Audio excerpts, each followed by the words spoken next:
Welcome to my YouTube channel. आज के lecture में डिस्कस करने जा रहे हैं क्लास 10th में टर्म 2 में जितने भी क्वेश्चंस जितने भी चैप्टर्स आ रहे हैं उन सबके मोस्ट इंपॉर्टेंट प्रीवियस ईयर के क्वेश्चंस के बारे में डिस्कस करेंगे। सबसे पहला क्वेश्चन है explain the term producers and consumers. हमें बताना है कि प्रोड्यूसर कौन होते हैं, कंज्यूमर क्या होता है। प्रोड्यूसर का मतलब होता है जो प्रोड्यूस करते हैं। इस पूरे इन्वायरमेंट में या बोले इस पूरे वर्ल्ड में प्रोड्यूसर का काम कौन करता है, प्लांट ही प्रोड्यूसर होते हैं। और कंज्यूमर कौन होता है, कंज्यूमर हेटरोट्रॉप्स। जितने भी हेटरोट्रॉप्स होते हैं वो क्या होते हैं, कंज्यूमर होते हैं। वो टोटली प्लांट के ऊपर डिपेंडेंट होते हैं for the purpose of food के पर्पज के लिए। तो प्रोड्यूसर कौन होते हैं, जो प्रोड्यूस कर रहे हैं। कंज्यूमर कौन होते हैं, जो उस प्रोड्यूसर पे फीड करते हैं और उसको खाते हैं, उसे क्या बोलते हैं, कंज्यूमर बोलते हैं। The next is define decomposers. Name one decomposers. Decomposers क्या होते हैं, डीकम्पोजर का एक एग्जाम्पल बताना है। डीकम्पोजर का मतलब होता है कुछ ऐसे ऑर्गेनिज्म या कुछ ऐसी स्पीसीज होती हैं जो क्या करती है, सब्सटेंस को छोटे छोटे पार्टिकल्स में ब्रेक डाउन कर देती हैं, उन्हें तोड़ देती हैं ताकि वो इन्वायरमेंट के लिए हार्मफुल ना रहे। उसे क्या बोलते हैं, डीकम्पोजर्स। डीकम्पोजर्स एक एग्जाम्पल बताना है, दैट इज बैक्टीरिया। बैक्टीरिया क्या करता है, बैक्टीरिया सब्सटेंस को छोटे छोटे पार्टिकल्स में ब्रेक डाउन कर देता है ताकि जो है वो इन्वायरमेंट के लिए हार्मफुल ना रहे। The next question is what is mean by biodegradable waste material. Biodegradable waste material का मतलब क्या होता है। बायोडिग्रेडेबल का मतलब होता है ऐसे सब्सटेंस जिनको ये जो डिकम्पोजर्स है वो ईजिली ब्रेक डाउन कर दे और वो इन्वायरमेंट के लिए हार्मफुल भी ना हो, मतलब लेस पॉल्यूटेंट हो, पोल्यूशन ना क्रिएट करे। उसे क्या बोलते हैं, उसे कहते हैं बायोडिग्रेडेबल सब्सटेंस। ऐसे सब्सटेंस जिनको डिकम्पोजर स्मॉल स्मॉल पार्टिकल्स में सिंपल मतलब कॉम्प्लेक्स पार्टिकल्स है उसको सिंपल पार्टिकल में इजिली ब्रेक डाउन करते और वो इन्वायरमेंट के लिए बिल्कुल भी पॉल्यूटेंट ना हो, उसे कहते हैं biodegradable waste material. The next is define an ecosystem. Ecosystem क्या होता है, इकोसिस्टम का मतलब होता है interaction of biotic and abiotic component. Means living और नॉन लिविंग ऑर्गेनिज्म के साथ जो स्पीसीज का इंटरेक्शन होता है। इस इन्वायरमेंट में, इस इकोसिस्टम में जितनी भी स्पीसीज सर्वाइव करती हैं उन सब का आपस में क्या होता है, इंटरेक्शन होता है, कनेक्शन होता है। यही जो इंटरेक्शन, यही जो कनेक्शन प्रेजेंट है स्पीसीज के बीच में, उसे क्या बोलते हैं, उसी को बोलते हैं ecosystem. Interaction of abiotic and biotic component is known as ecosystem. The next question is what is the basic difference between asexual and sexual reproduction? asexual और sexual reproduction के बीच में बेसिक डिफरेंस क्या होता है। पहली बात तो एसेक्सुअल रिप्रोडक्शन में क्या होता है, एक सिंगल पेरेंट से जो है नए ऑफस्प्रिंग का फॉर्मेशन होता है। एक सिंगल पेरेंट से नए ऑफस्प्रिंग का फॉर्मेशन होता है, उसे कहते हैं एसेक्सुअल रिप्रोडक्शन। सेक्सुअल रिप्रोडक्शन क्या होता है, उसमें दो गैमेट्स का इन्वॉल्वमेंट होता है, मीन्स दो अपोजिट सेक्स सेल से जो है नई स्पीसीज का फॉर्मेशन होता है। एसेक्सुअल रिप्रोडक्शन में जब एक ही पेरेंट से नई स्पीसीज का फॉर्मेशन हो रहा है तो उसमें वेरिएशन क्रिएट नहीं होगा। जो ऑफस्प्रिंग बनेगी वो एग्जैक्ट कॉपी होगी किसके, अपने पेरेंट के। बट सेक्सुअल रिप्रोडक्शन में दो अपोजिट गैमेट में, एक मेल और एक फीमेल, दोनों मिल के जो है नई स्पीसीज का फॉर्मेशन करे, उसमें क्या होगा, वेरिएशन क्रिएट होगा। तो ये बेसिक डिफरेंस था किसके किसके बीच में, एसेक्सुअल और सेक्सुअल रिप्रोडक्शन के बीच में। The next question is what is mean by regeneration. Regeneration क्या होता है। रीजनरेशन नाम से पता चल रहा है, रीजनरेट होना, किसी की बॉडी का फिर से रीजनरेशन होना। कुछ स्पीसीज होती हैं, कुछ ऑर्गेनिज्म ऐसे होते हैं जिनके अंदर ये कैपेसिटी होती है कि वो एक बार अपनी बॉडी को लॉस कर देते हैं, दोबारा से एग्जैक्ट उसी बॉडी को रीगेन कर लेते हैं। ये प्रॉपर्टी कुछ ही ऑर्गेनिज्म के पास प्रेजेंट होती है, सारे ऑर्गेनिज्म के पास ये प्रॉपर्टी नहीं प्रेजेंट होती है। तो जो ऑर्गेनिज्म बॉडी को लॉस कर रहे हैं, एक बार लॉस कर दे रहे हैं, फिर से जो है उसी बॉडी को वो रिगेन कर रहे हैं, इसी को क्या बोलते हैं, इसी को बोलते हैं रीजनरेशन। मीन्स एग्जैक्ट बॉडी को लॉस कर देना, फिर सेम टाइम और एग्जैक्ट बॉडी को फिर से रिगेन कर लेना। This process is known as regeneration. The next question is name 3 common method which are used for the artificial propagation of plant. 3 method का नाम बताना है जो कि आर्टिफिशियल प्रोपोगेशन ऑफ प्लांट में यूज किया जाता है। सबसे पहला कौन सा है, कटिंग। एक्सप्लेन नहीं करना है, बस इसका नाम बताना। अगर यहाँ पे ऐसा कुछ लिखा होता है डिस्क्राइब करना है, एक्सप्लेन करना, तब इसको हम एक्सप्लेन करते, बट यहाँ पे बस मेथड के नाम ही पूछे गए। तो सबसे पहला क्या है, कटिंग, दूसरा है लेयरिंग, और तीसरा क्या होता है, ग्राफ्टिंग। ये 3 मेथड होते हैं किसके, आर्टिफिशियल प्रोपगेशन ऑफ प्लांट के। The next question is how does binary fission differ from multiple fission. किस तरीके से बाइनरी फिजन किससे अलग है मल्टीपल फिजन से। बाइनरी फिजन में क्या होता है, बाइनरी फिजन में पेरेंट बॉडी स्प्लिट करता है, मीन्स पेरेंट की बॉडी जो होती है वो डिवाइड करती है और 2 नए स्पीसीज का फॉर्मेशन करती है। बाइनरी फिजन में पेरेंट की बॉडी डिवाइड करती है और उससे 2 नए ऑर्गेनिज्म का फॉर्मेशन होता है। बट मल्टीपल फिजन, नाम से पता चला मल्टीपल, बहुत सारे स्पीसीज का फॉर्मेशन हो रहा है। पेरेंट की बॉडी स्प्लिट करती है, मीन्स डिवाइड करती है, और एक ही टाइम में, सेम टाइम में मल्टीपल स्पीसीज का, बहुत सारी स्पीसीज का नए ऑफस्प्रिंग का फॉर्मेशन होता, उसे कहते हैं मल्टीपल फिजन। बाइनरी फिजन में पेरेंट की बॉडी स्प्लिट करती है, सिर्फ और सिर्फ 2 नए स्पीसीज का फॉर्मेशन करती है। बट मल्टीपल फिजन में क्या होता है, पेरेंट की बॉडी स्प्लिट करती है, मेनी ऑर्गेनिज्म, बहुत सारे, एक ही समय में बहुत सारे नए ऑर्गेनिज्म का फॉर्मेशन करती है, उसे कहते हैं multiple fission. The next is what is mean bye vegetative propagation. Vegetative propagation क्या होता है। वेजिटेटिव प्रोपगेशन का प्लांट का कोई भी पार्ट, मीन्स प्लांट का या तो लीफ मिल जाए, या तो उसका स्टेम मिल जाए, या तो उसका हमें रूट मिल जाए, इन तीनों में से कोई भी प्लांट का एक्स पार्ट मिल जाए, उससे हम क्या करेंगे, नए प्लांट की ग्रोथ कराते हैं। क्या करेंगे, प्लांट का जैसे रोज हो गया, उसका स्टेम मिल जाए, उस स्टेम से क्या करेंगे, हम नए प्लांट की, नए रोज की ग्रोथ करा सकते हैं, नया प्लांट प्रोड्यूस कर सकते हैं, उसे कहते हैं वेजिटेटिव प्रोपगेशन। प्लांट का कोई भी एक्स पार्ट मिल जाए, मीन्स या तो लीफ, या तो स्टेम, या तो रूट, इन तीनों में से कोई भी एक पार्ट मिल जाए, इन तीनों पार्ट से हम क्या कर सकते हैं, प्लांट की ग्रोथ करा सकते हैं, नया प्लांट प्रोड्यूस कर सकते हैं, उसे कहते हैं vegetative propagation. The next question is what is tissue culture. Tissue culture क्या होता है। टिश्यू कल्चर में क्या करते हैं, प्लांट की जहाँ से ग्रोथ होती है उसके टिप पोर्शन से टिश्यू ले लेते हैं, या बोल सकते हैं हम पार्ट ले सकते हैं, जहाँ से प्लांट की ग्रोथ हो रही है उसके मीन्स एकदम टिप पोर्शन, टॉप पोर्शन से, वहाँ से क्या करेंगे, टिश्यू को या सेल्स की कटिंग कर लेंगे, और उसी टिश्यू या सेल को हम क्या करेंगे, एक कल्चरल सोल्यूशन के अंदर, और उस कल्चरल सोल्यूशन के अंदर क्या प्रेजेंट होगा, न्यूट्रिएंट और हार्मोन प्रेजेंट होगा। उस टिश्यू को उस कल्चरल सोल्यूशन में डाल देंगे, उसके बाद वो हार्मोन और न्यूट्रिएंट की प्रेजेंस में क्या करेगा, डिवाइड करेगा। डिवाइड करने के बाद वो मासेस लाइक सेल का फॉर्मेशन कर लेता है, उसे कहते हैं कैलस। वो कैलस फिर हम उसको दूसरे कल्चरल सोल्यूशन में डाल देते हैं, फिर उससे क्या होगा, रूट ओरिजिनेट होगा, फिर तीसरे कल्चरल सोल्यूशन में डाल देंगे, उससे सूट का ओरिजिनेशन होगा। इस तरीके से एक प्लांट का टिप पोर्शन, एक छोटा सा हमने टिश्यू लिया था, उससे मल्टीपल प्लांट की ग्रोथ करा दी, मीन्स बहुत सारे छोटे छोटे प्लांटलेट्स का फॉर्मेशन कर दिया।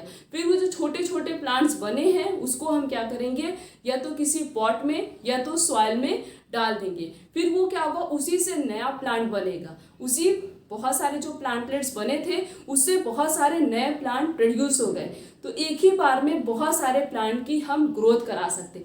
तो टिश्यू कल्चर में यही किया जाता है, प्लांट के टिप पोर्शन से उसकी टिश्यू की कटिंग कर ली जाती है, और फिर उसकी आगे जाके कल्चरल सोल्यूशन में उसकी ग्रोथ कराई जाती है, फिर उससे बहुत सारे मल्टीपल प्लांट बनाए जाते हैं। This process is known as tissue culture. The next question is what is the importance of DNA copy in reproduction. Reproduction के समय जो डीएनए की कॉपी होती है वो क्यों इम्पॉर्टेंट है। अगर डीएनए की कॉपी नहीं होगी रिप्रोडक्शन के समय तो वेरिएशन क्रिएट नहीं होगा। इसी वजह से जेनेटिक मटेरियल ट्रांसफर होते हैं पेरेंट से, किसमें, उनकी ऑफस्प्रिंग में, पेरेंट से उनकी ऑफस्प्रिंग में जीन के फॉर्म में, डीएनए के फॉर्म में जेनेटिक मटेरियल का ट्रांसमिशन होता है। डीएनए क्या करता है, डीएनए जेनेटिक मटेरियल को स्टोर करके रखा है, उसके पास क्या प्रेजेंट होता है, जीन प्रेजेंट होता है, जो पेरेंट्स से उनकी ऑफस्प्रिंग में जाते हैं। जिससे कुछ कैरेक्टर फादर से कुछ कैरेक्टर मदर के बेबी में ट्रांसफर होते हैं। तो ये क्या हुआ, वेरिएशन क्रिएट हुआ। अगर डीएनए कॉपी नहीं होगा, डीएनए की कॉपी नहीं होगी, तब क्या होगा, कोई भी वेरिएशन क्रिएट नहीं होगा। इसी वजह से डीएनए की कॉपी बहुत इंपॉर्टेंट है रिप्रोडक्शन के समय। क्यों इंपॉर्टेंट है, ताकि वेरिएशन क्रिएट हो। जब तक वेरिएशन नहीं क्रिएट होगा तब तक इवोल्यूशन भी नहीं होगा। क्यों इंपॉर्टेंट है, ताकि वेरिएशन क्रिएट हो। डीएनए अगर डीएनए जो है, डीएनए की कॉपी नहीं होगी रिप्रोडक्शन के समय, तो कोई भी वेरिएशन का क्रिएशन नहीं होगा। Last question is explain the term fertilisation.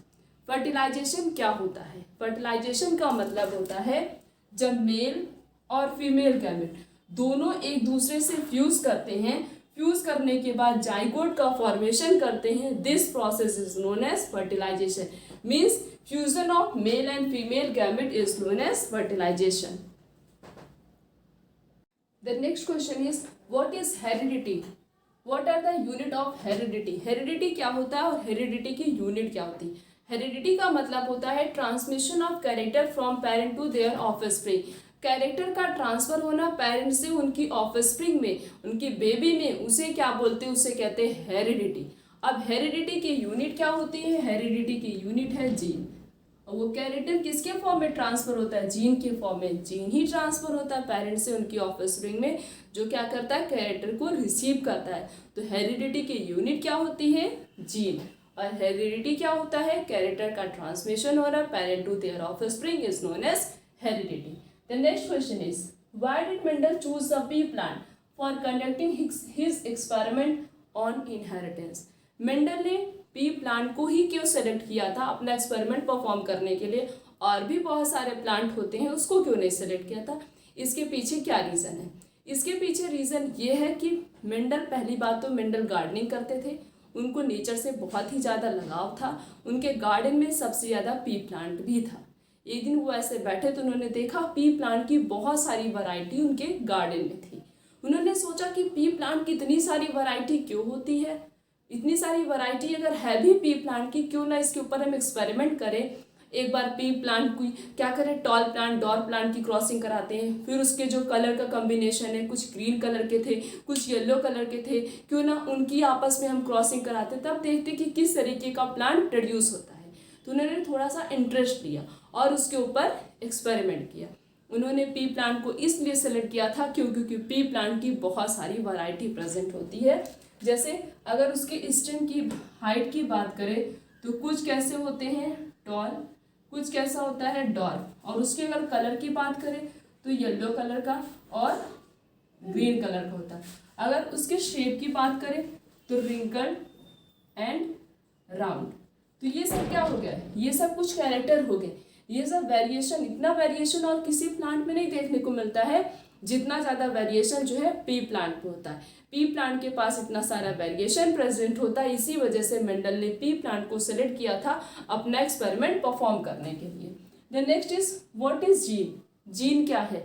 Gene heredity की यूनिट होती है जो पेरेंट्स से उनकी ऑफस्प्रिंग में ट्रांसफर होती है, simple. The next question is what is mean bye dominant gene and receive gene?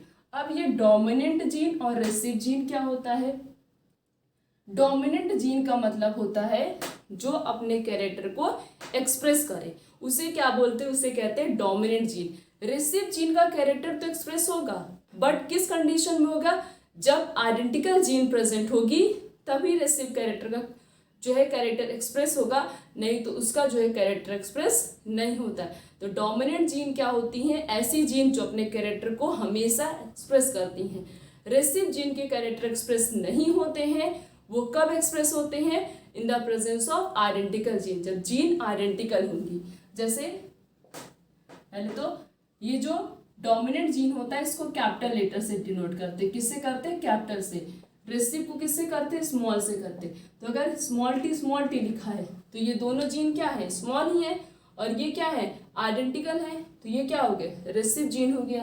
अब कैपिटल टी स्मॉल टी लिखा है, ये कैपिटल टी लिखा है, तो ये क्या है? कैपिटल टी क्या है? डोमिनेंट है। बट अगर कैपिटल टी स्मॉल टी लिखा है तो इसमें किसका कैरेक्टर एक्सप्रेस होगा? कैपिटल टी का होगा। मीन्स ये क्या होगा? टॉल होगा। क्योंकि कैपिटल टी क्या है? डोमिनेंट है। स्मॉल टी क्या है? रेसिव है तो डोमिनेंट का कैरेक्टर हमेशा एक्सप्रेस होगा, रेसिव का कैरेक्टर एक्सप्रेस नहीं होगा। The next question is right the phenotypic and genotypic ratio of monohybrid cross. Monohybrid cross का फिनोटिपिक और जीनोटिपिक रेशियो लिखना है। यहाँ पे तो बस रेशियो लिखना ही है, बट अगर बोल दिया जाए कि इस क्रॉस को बना के भी दिखाना है तो बनाएंगे कैसे। मेंडल ने टॉल प्लांट दिया था और डॉर्फ प्लांट। टॉल के लिए कैपिटल टी, डॉर्फ के लिए स्मॉल टी। पहले तो इन्होंने इन दोनों की क्रॉसिंग कराई थी। जब इन दोनों की क्रॉसिंग कराई थी तो क्या आया था, capital T small T, capital T small T, capital T small T, capital T small T. सारे प्लांट कैसे आए, टॉल आए। फिर इसे की इन्होंने क्या की, सेल्फ क्रॉसिंग करा दी। कैपिटल टी स्मॉल टी, इधर लिखेंगे capital T small T, capital T capital T, capital T small T, capital T small T, small T small T. ये दोनों क्या है, टॉल प्लांट। ये क्या हुआ, टॉल। ये कैपिटल टी स्मॉल टी और ये कैपिटल टी स्मॉल टी, तो कैपिटल टी का कैरेक्टर एक्सप्रेस होगा, तो ये भी क्या हो गया, टॉल। ये स्मॉल टी क्या है, डॉर्फ। ये क्या हो गया, डॉर्फ। तो तीन प्लांट कैसे आए, टॉल, और एक प्लांट कैसा आया, डॉर्फ आया। ये क्या हो गया, ये इसका हो गया फिनोटिपिक रेशियो। मोनोहाइब्रिड क्रॉस का। अब ये फिनोटिपिक जीनोटिपिक रेशियो क्या होता है, फिनोटिपिक रेशियो का मतलब होता है फिजिकल अपीयरेंसेस। ऐसा रेशियो मीन्स ऐसे कैरेक्टर जो हमारे नेकेड आई से दिखाई देते उसे कहते हैं फिनोटिपिक कैरेक्टर, बट जो नेकेड आई से दिखाई नहीं देते उसे कहते हैं जीनोटिपिक रेशियो। ये तो हमें दिख गया कि तीन प्लांट बड़े थे, एक छोटा था, बट वो क्या एकदम उनकी हाइट बराबर थी, क्या वो प्योर थे कि हाइब्रिड थे, ये नहीं दिखाई दिया हमें। तो तीन प्लांट कैसे थे, टॉल, एक डॉर्फ। तो फिनोटिपिक रेशियो मोनोहाइब्रिड क्रॉस का फिनोटिपिक रेशियो क्या आएगा, 3:1। अब इसका जीनोटिपिक रेशियो कैसे आइडेंटिफाई करते हैं, एक प्लांट क्या है, प्योर टॉल है, एक प्लांट क्या है, प्योर टॉल है, ये क्या है, हाइब्रिड टॉल है, ये क्या है, हाइब्रिड टॉल, ये भी क्या है, हाइब्रिड टॉल, ये क्या है, प्योर डॉर्फ। तो एक प्लांट क्या है, प्योर टॉल, दो कैसे हैं, हाइब्रिड टॉल, और एक कैसा है, प्योर डॉर्फ है। 1:2:1। तो इसका जीनोटिपिक रेशियो मोनोहाइब्रिड क्रॉस का जीनोटिपिक रेशियो आता है 1:2:1 और इसका फिनोटिपिक रेशियो आता है 3:1।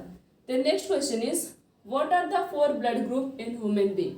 4 ब्लड ग्रुप के नाम बताने जो ह्यूमन बीइंग में प्रेजेंट होते हैं। कौन कौन सा होता है, ए बी और ओ। कौन कौन सा होता है, 4 ब्लड ग्रुप, ए बी और ओ।